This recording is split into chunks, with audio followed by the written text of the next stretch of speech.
Welcome to the only daily podcast focusing on compliance news of the day. Each morning, start your day with a cup of coffee and Tom Fox, the voice of compliance, to hear about 4 of the top compliance, corruption, or leadership stories you will need to start your day.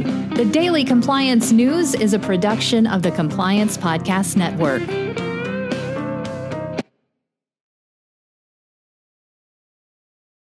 March 17, 2021, the Happy St. Patty's Day edition.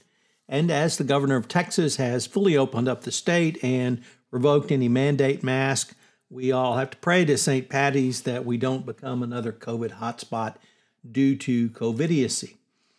Our first story is very interesting, coming from the Wall Street Journal, as all our stories today are from the Journal. And this is First Energy reaches deal with Carl Icahn to give the activist investor 2 seats. You may remember First Energy because it's the company that paid millions of dollars in bribes to the Speaker of the House of Ohio and several others for getting favorable legislation through, which ended up making the company about $1.5 billion. The former Speaker of the House has pled not guilty. But Icahn wants to put his members on the board so that they can settle the litigation and improve compliance. And I have to admit, I never really thought as Carl Icahn as a compliance icon, but perhaps in this case he is. Next up is also from the Wall Street Journal. Uber grants vacation pay and pension to UK drivers after the ruling that found drivers in the UK were employment status or were employees. So UK drivers working for Uber now have vacation pay, pension contributions, and the change may presage legal wrangling. However, because it said it will guarantee the drivers minimum wage only if they have accepted a trip, not from the time they sign in and when they're going to pick up a driver.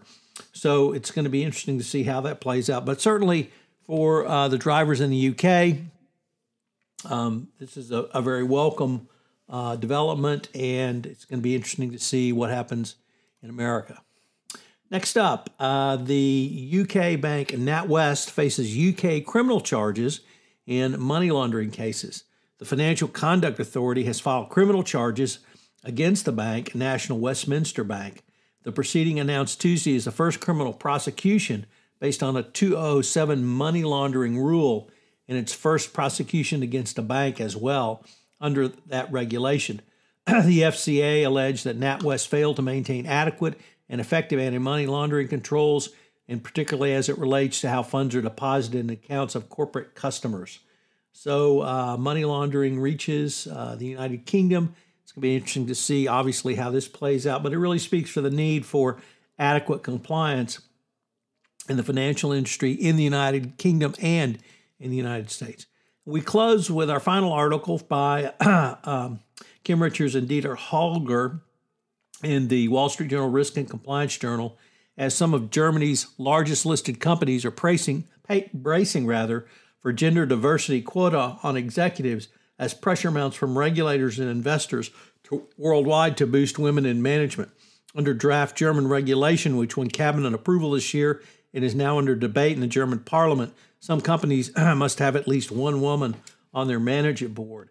This rule would apply to about 70 of Germany's biggest companies, and certainly follows the move of the California legislature and most probably the Securities and Exchange Commission as well, to create greater gender diversity at the board level. So kudos to Germany for gender diversity at the board level.